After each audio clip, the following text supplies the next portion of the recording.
welcome to the garden patch.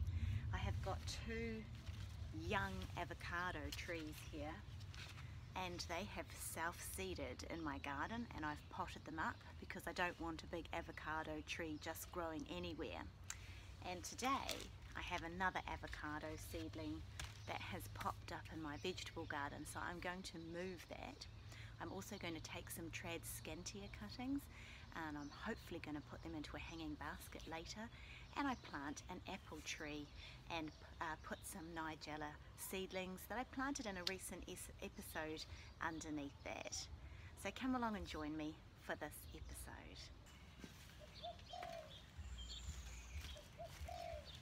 So you can see this little avocado is growing right in the middle of my vegetable patch. So I'm going to save it and put it in a pot and hopefully grow it on so it can be planted somewhere else.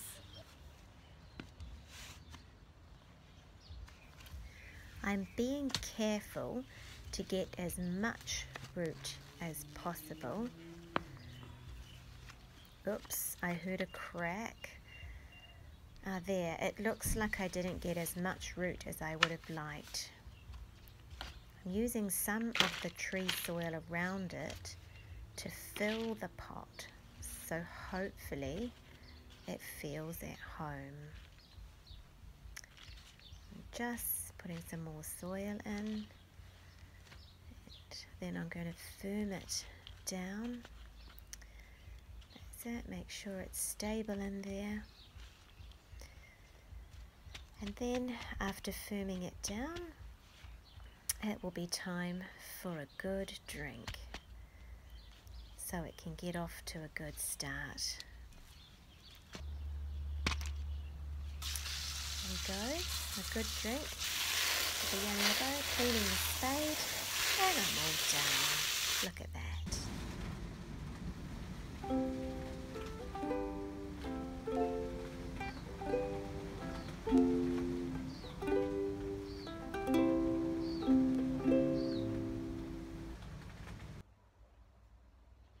I've got some tradscantia cuttings here, and I'm making a few to put into a hanging basket later in the summer season.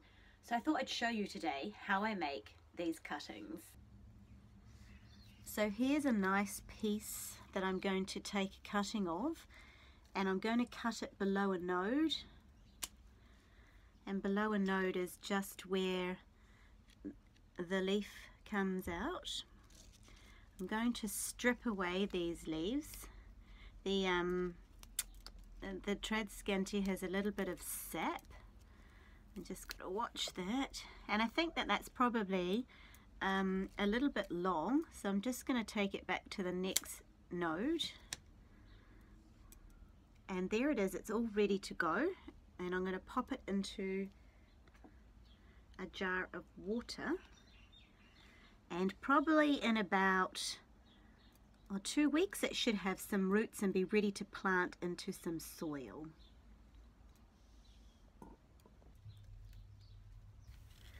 Tradscantia is native to the Americas from southern Canada to northern Argentina, including the West Indies. They are widely cultivated for their striped variegated leaves. Tradscantia is known by a variety of names that make interesting reading if you are interested in how plants get their names. A creeping mat-forming plant, Tradscantia is tolerant of dense shade and is easily established from fragments of stem. They make an attractive hanging indoor plant, and outdoors they make a great ground cover plant.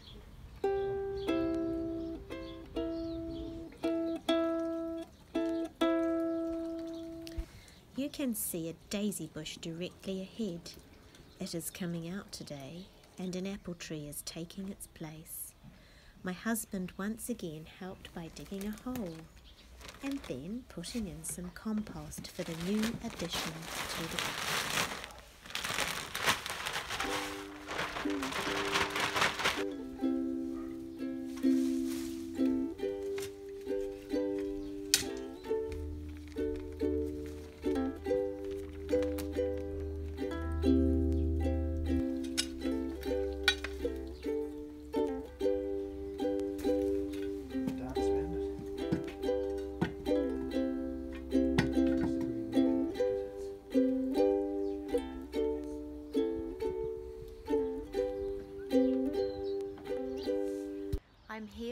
my new apple tree that I planted last week.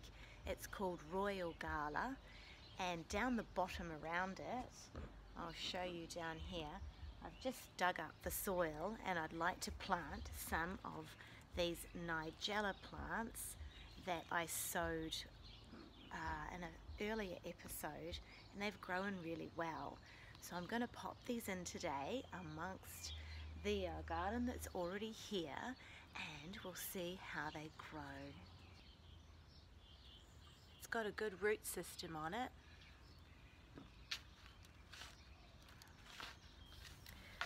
Nigella plants grow to around 15 to 24 inches or 28 to 61 centimeters in height and up to 31 in width. I think they will fill this space under the apple tree really nicely amongst the other lower growing plants, and they will hopefully give me some flowers for the vase come summertime. As I've mentioned in a previous episode, it is the first time I've grown Nigella. It is always fun trying out a new plant and seeing how it grows in the garden. So there you go, all done. Nigella and a Royal Gala apple tree.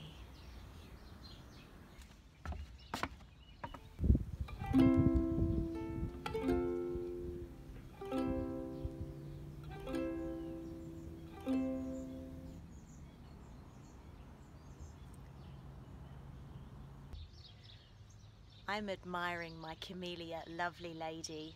It's putting on such a beautiful display right now. You can see the lovely blooms, and I'm enjoying looking at it every day. Well, that's the end of today's episode. I'm really looking forward to spring. It's going to be spring next time I see you. Thank you for joining me today, and I hope to see you next time. Bye-bye.